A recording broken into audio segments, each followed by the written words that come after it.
भगवान भूतेश्वर मंदिर का अस्तित्व बचाने के लिए गिरवा वासियों ने खाई सौगंध। पूरा मामला बांदा जनपद के अंतर्गत आने वाला गिरवा थाना के गिरवा गांव में स्थित पहाड़ के ऊपर बनी भगवान भोलेनाथ का भूतेश्वर मंदिर का है। आपको बताते चले कि ये प्राचीन मंदिर लगभग 500 वर्ष पुराना है और यहाँ पर स्थित शिवलिंग को ग्राम वासियों ने बताया कि ये शिवलिंग शंभो है। इस मंदिर में दूर दराज से आने वाले भक्तों की मुरादें पूरी होने पर दोबारा भक्त आकर अपने बच्चों की मुंडन संस्कार कराते हैं।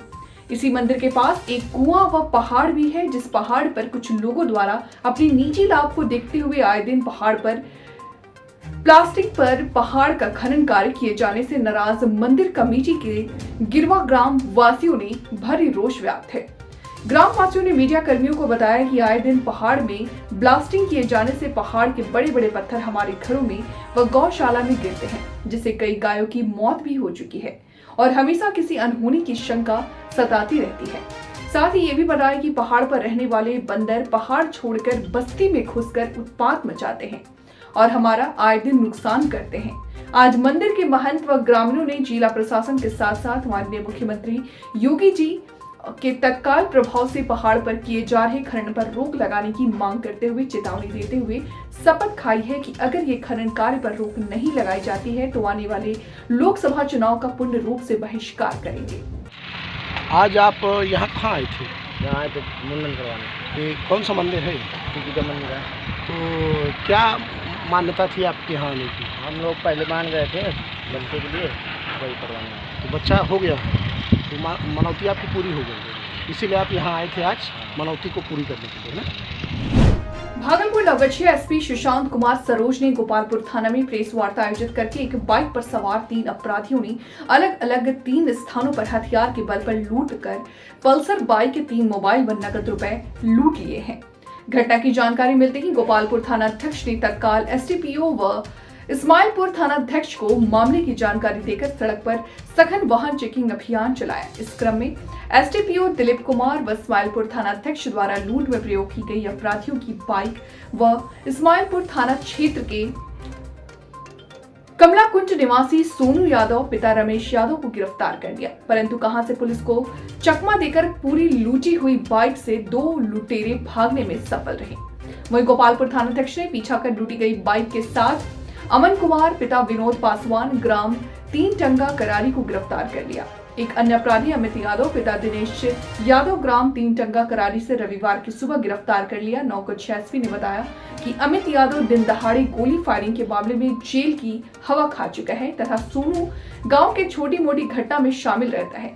उन्होंने बताया कि सबसे पहले गोसाई गांव के पास पिस्तौल के बल पर शिवशंकर चौधरी पिता गिरीश प्रसाद चौधरी ग्राम अभिया का काला पत्थर, मोटरसाइकिल व पर्स जिसमें आधार कार्ड, पैन कार्ड एवं अन्य कागजात के साथ नगद 2300 रुपए व मोबाइल लूट लिया गया है। लूट की सूचना शिवशंकर चौधरी द्वारा गोपालपुर थाना अध्यक्ष को दिया गया। भिन्न भिन्न थानाओं से भिन्न भिन्न कांडों में 13 अरेस्टिंग हुआ है और वाहन चेकिंग में 4000 रुपये फाइन किया गया। इस तरह आज के कल जो कुल गिरफ्तारी हुई है आपका 16 गिरफ्तारी हुई और मेरी भरसक कोशिश रहेगी। मैंने थाना प्रभारी को भी और अपने एसडीपीओ साहब को मैंने हिदायत कर दिया गया है। इसमें अब तो इन्वेस्टिगेशन लगभग कंप्लीट है।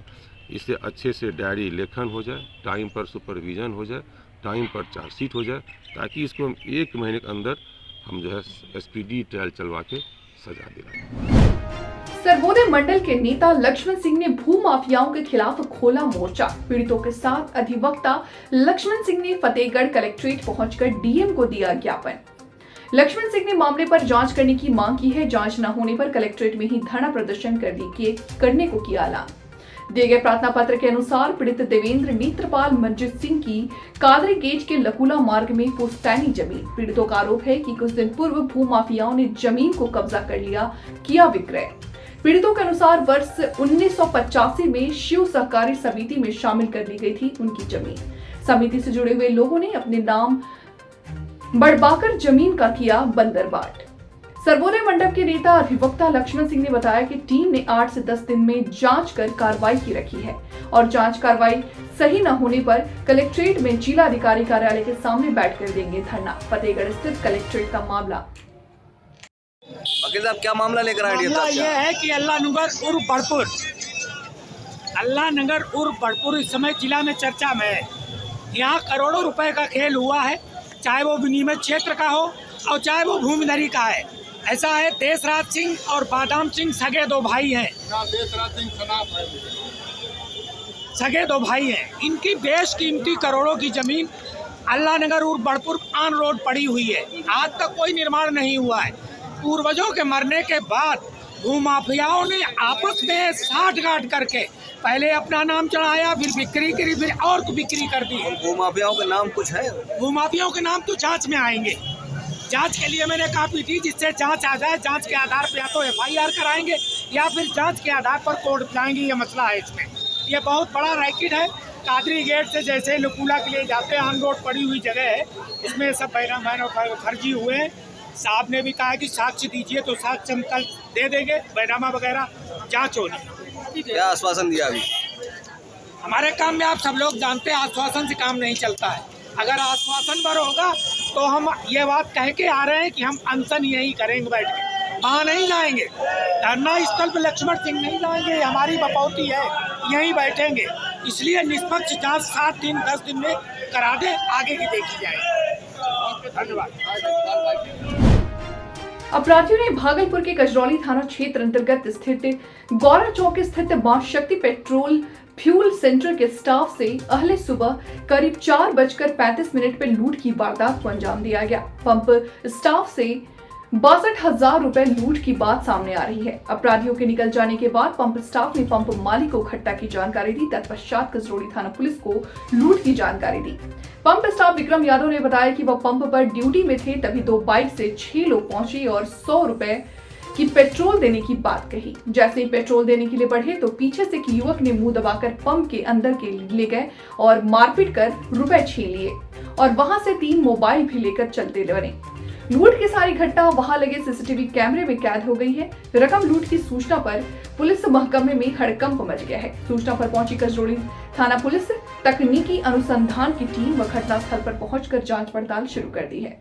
मामले पर कसरौली थाना अध्यक्ष नवनीश कुमार ने बताया कि लगे रहे सीसीटीवी कैमरे को भी खंगाला गया है। मामले में पंप कर्मी के बयान पर प्राथमिकी दर्ज कर ली गई है और आगे की कार्रवाई की जा रही है।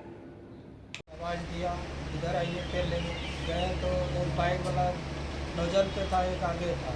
तो हम जाके पूछे कि कितना का तेल देंगे, तो बोला 200 रुपये।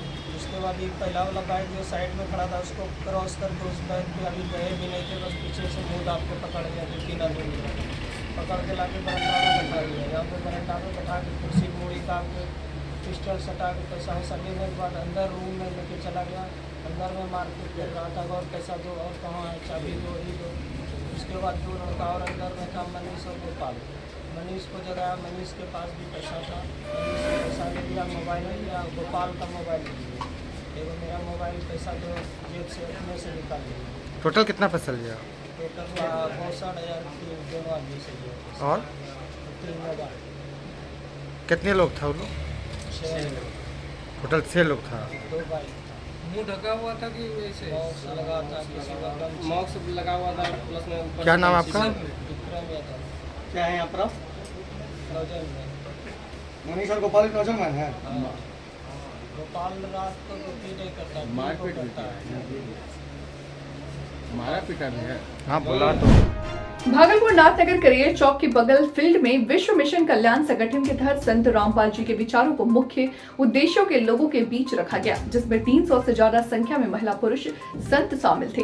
संत रामपाल जी के उद्देश्य 11 उद्देश्य हैं। विश्व को सत भक्ति देकर मोक्ष प्रदान करना, भारत से दहेज रूपी रावण को जड़ से उखाड़ फेंकना तथा मुक्त भारत बनाना, नशा मुक्त बनाना और मांसाहार मुक्त भारत बनाना, भ्रष्टाचार मुक्त भारत बनाना, मानव समाज से पाखंडवाद को खत्म करना, मानव समाज से जाति पाति के भेद को मिटाना, मानव समाज से भ्रूण हत्या समाप्त करवाना, मानव समाज में शांति व भाईचारा स्थापित करना, मानव समाज से सामाजिक बुराइयों को खत्म करना, धरती को स्वर्ग बनाना, मानव समाज से नैतिक और आध्यात्मिक जागृति लाना।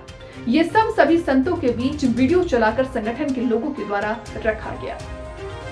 कार्यक्रम का उद्देश्य ये है कि जो मेरे सत्संग में जो संत रामपाल जी महाराज जी बताते हैं, सभी शास्त्रों के प्रमाण के साथ सत्संग बताते हैं कि हमारे मानव जीवन का कल्याण कैसे हो, हम कहाँ से आए और इस संसार में हम लोग भटक रहे हैं। तो संत रामपाल जी महाराज जी जो सत्संग बताते हैं, शास्त्रों के प्रमाण के साथ बताते हैं, सत्संग में सभी धर्मों को, सभी शास्त्रों को प्रमाण के साथ बताते हैं।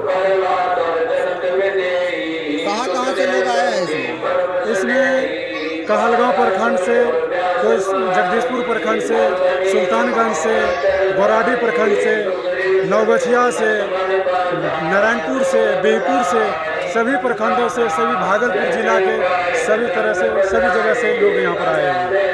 ये आप कराने से समाज में आप क्या संदेश देते हैं? समाज में हम संदेश देना चाहते हैं कि हमारे संत रामपाल जी महाराज जी जो सत्संग बताते हैं, दहेज मुक्त विवाह होता है, शादी होता है, इसमें कोई दहेज नहीं लिया जाता है, बगैर खर्च का, बगैर आडंबर का, सिंपल तरीके से यह शादी ब्याह होता है और सत्संग का कार्यक्रम होता है। हमारे सत्संग में हम लोग सभी सेवादार सेवा में लगे हुए रहते हैं। आपके संगठन के माध्यम से ये सारा काम होता है? हाँ, ये संस्था के तरफ से चलता है सत्संग। अपना परिचय दीजिए। मेरा नाम है संजय दास। क्या है आप संगठन में? हम इस जो भागलपुर जिला का जो है सत्संग का कार्यक्रम सभी प्रखंडों में जाके हम सत्संग करवाते हैं। संस्था राहुल गांधी की संसद की सदस्यता खत्म होने से कांग्रेस के तमाम लोग नाराज हैं और राजघाट पर भी सत्याग्रह किया गया। आज युद्ध कांग्रेस के कार्यकर्ताओं ने दिल्ली के जंतर मंतर पर भी प्रदर्शन कर इस प्रदर्शन को कंट्रोल करने के लिए दिल्ली पुलिस को बल की भी प्रयोग करना पड़ा और तमाम कार्यकर्ताओं को बसों में ले जाया गया। कांग्रेस के लोगों ने भी अपने आक्रोश पर परिचय दिया और पुलिस ने जबरन गिरफ्तार किया सभी को। पर आने वाले दिनों में कांग्रेस ऐसे ही प्रदर्शन करती रहेगी। भैया आपका नाम? मेरा नाम हिमांशु कनौजिया है। ये बताओ कि जिस तरीके से यूथ कांग्रेस जो है आज जंतर मंतर पे आया था प्रदर्शन करने के लिए, राहुल गांधी की जो सदस्यता खत्म हुई है, हाँ जी, यहाँ पर आप लोगों के साथ कहीं ना कहीं बल का प्रयोग किया गया है क्या? हाँ जी, पुलिस की तरफ से लाठीचार्ज की गई है? देखो, आज हमारा सांसद मार्च था, आज हमको सांसद तक जाना था।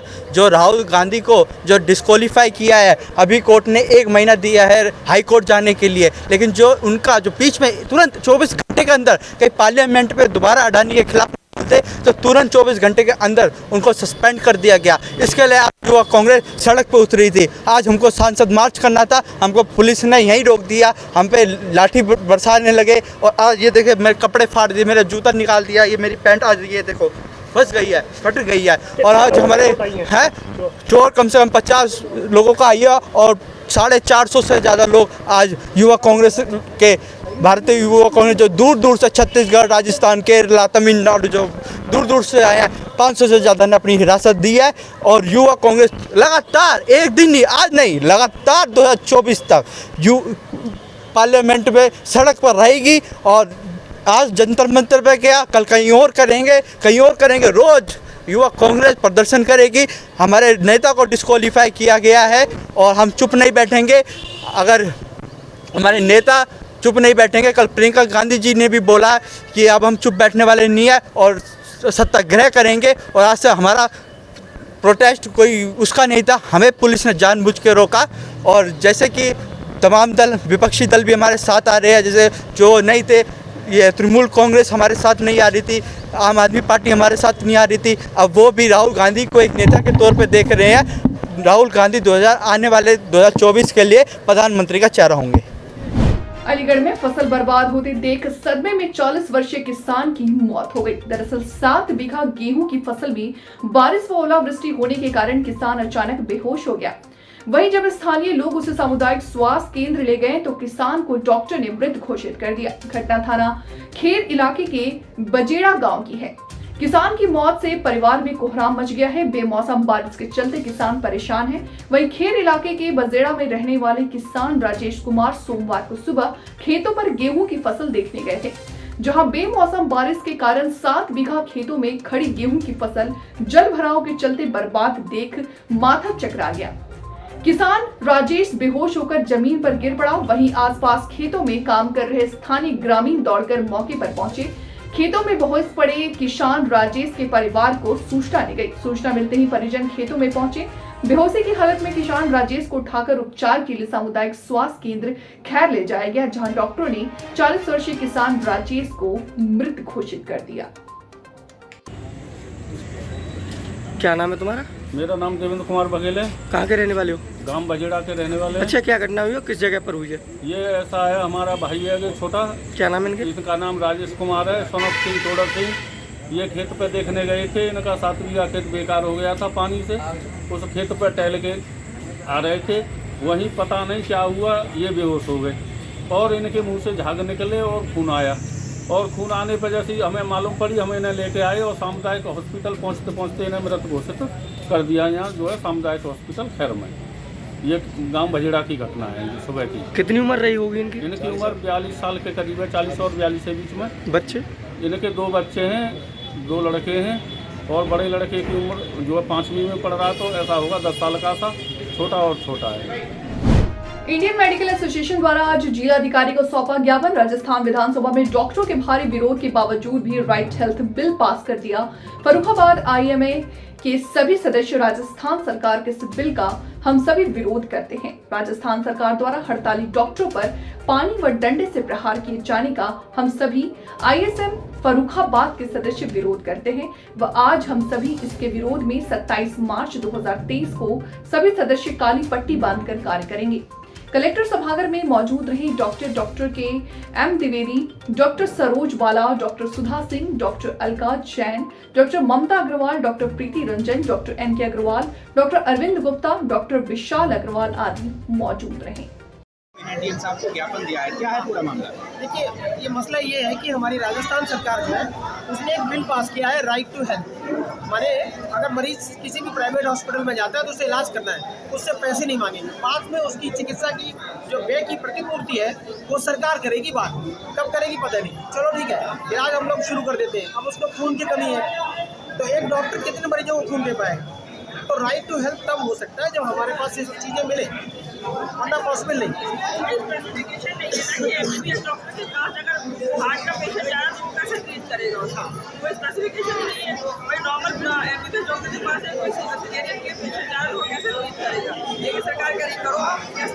आज जो ज्ञापन है वो डीएम साहब को दिया गया, किसके नाम दिया गया है? वो डॉक्टर है, वो गहलोत सरकार के, गहलोत सर को दिया गया है, द्वारा जिलाधिकारी। तो राजस्थान की सरकार है यहाँ। नहीं तो पर इनके द्वारा भिजवाएंगे ना हम। क्या क्या मांगे हैं सर उसमें? मांगे क्या रही है सर ज्ञापन में? मांगे क्या बात रखी है आपने? ज्ञापन में अपनी क्या बात रखी है? हमने ये रखी, हम उस बिल का विरोध करते हैं और उनको बिल विरोध वापस लेना चाहिए। सिजेरियन के संबंध में डीएम साहब ने कुछ कहा था, काफ़ी देर उस पर बात होती रही, क्या था वो क्या? सिजेरियन का मतलब है उनका ज़्यादा क्यों होते हैं। पहले ये था कि पहले औरतें जितनी भी जिनको बच्चा थे वो मेहनत करते थे, चलते फिरते थे। दूसरा, मॉनिटरिंग टूल्स नहीं थे कि बच्चे को दिक्कत हो रही है नहीं हो रही। तो अब सिजेरियन बढ़ रहे हैं, लेकिन साथ ही साथ में मृत्यु दर भी तो माताओं की कम हो रही है। हाँ, वो बहुत कम है। पहले तो डायबिटीज़ की नहीं होती थी, अब डायबिटीज़ क्यों ज़्यादा होने लगी? क्यों ब्लड प्रेशर होने लगा? क्योंकि आदमी मेहनत नहीं करता।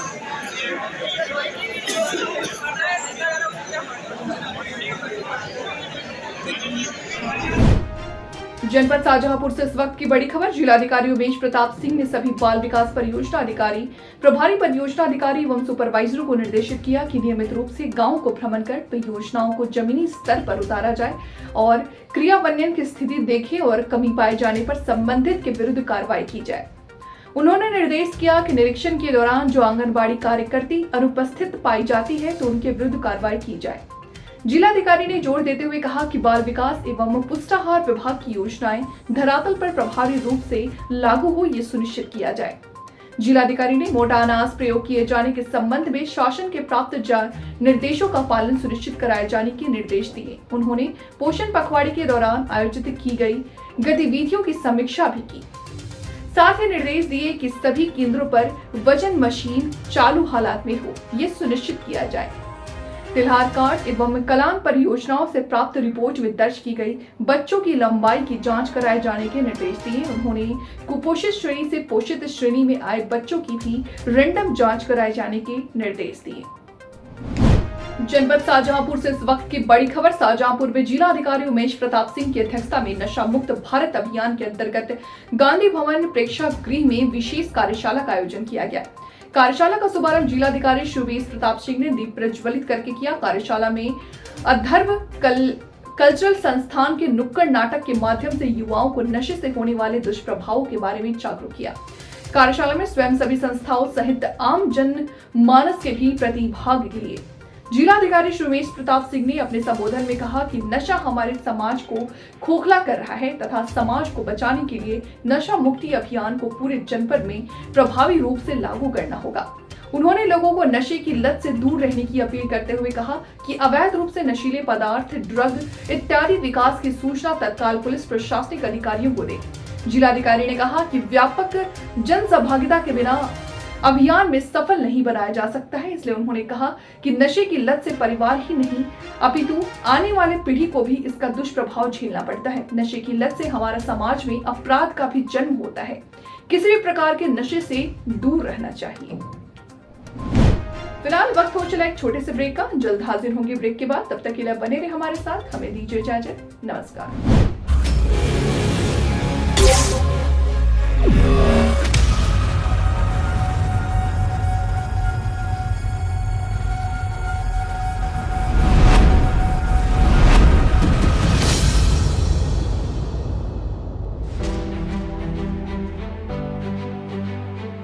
The blessed land of Ram, the modern land of expressways, the blessed land of Krishna, the leading state with 5 international airports, the blessed land of Ganga and many religions, the dynamic land with rapid connectivity, Uttar Pradesh, the land that has always remained India's cultural and spiritual capital, now has been transformed into New India's growth engine. Come and discover unlimited enterprising opportunities offered by New Uttar Pradesh at UP Global Investors Summit 10th to 12th February 2023. The 3-day event happening in the vibrant city of Lucknow will witness the participation of 10,000 global corporate leaders, innovators, business visionaries and startups from over 20 countries. The Yogi government has planned a series of domestic and international roadshows before hosting the GIS 2023 to showcase UP's soft power and promising business destinations, imbibing Prime Minister Narendra Modi's mantra of reform, perform and transform. Uttar Pradesh has already emerged as a favorite among top industrialists of the country. And why not? After all, it makes a contribution of more than 8% to the country's GDP, offers a consumer base of 24 crores and 56% working age population, and is a top-ranking state in ease of doing business. Let's have a look at Uttar Pradesh's thriving business ecosystem. With 6 existing and 7 upcoming expressways, now Uttar Pradesh is known as Expressway Pradesh. What's more, its 9 operational, 10 upcoming airports, world-class interstate 4-lane highways and the futuristic rapid rail transport system from Meerut to Ghaziabad and Delhi are turning Uttar Pradesh into a popular logistic hub of India. The state is also the destination of India's first water transport system and the largest airport coming up at Jewar, Now, that is why UP is called the gateway of big future investment plans. Uttar Pradesh is also the chosen destination for developing India's defense industrial corridor. Fertile land and ample water resources make Uttar Pradesh ideal for agro and food processing and dairy. UP is India's #1 producer of grain, sugar, potato, pea and ethanol. Add to this, the state also holds the distinction of being India's largest mobile manufacturing hub. Zero tolerance on crime and corruption, plus the development of mega projects like IIT GNL in Greater Noida, Mega Food Park in Bareilly, Trans Ganga City in Unnao, Plastic Park and Garment Park in Gorakhpur, and several flatted factory complexes has transformed UP into an investment magnet for big corporates and MSMEs equally. Today, the state is India's emerging data center hub, medical hub, and educational hub, and offers metro connectivity in all the major cities, enhancing the ease of living. Such is the positive response to the plan of developing Film City in Noida that today Uttar Pradesh has turned into India's preferred shooting location. Another successful endeavor is the One District, One Product project, which now many other Indian states are following. No doubt, with 90 lakh MSMEs thriving dynamically, UP is the new MSME hub of India. So come and explore sector-specific industrial project, robust infrastructure, and India's best industrial policies, all customized to expand your business. Inspired by PM Modi's dream of Digital India, UP's digital progress is remarkable. Here you can give your business the desired edge through single window portal for all application and approvals, online incentive management system OIMS for application of incentives, investors relationship management system for hand-holding support. All these investor-friendly initiatives have one goal: highlighting Uttar Pradesh on global platform and making it a $1 trillion economy. Come and enjoy a business ecosystem guided by the vision of Prime Minister Narendra Modi, strengthened by the leadership of Yogi Adityanath. Come, invest in Uttar Pradesh, New India's growth engine.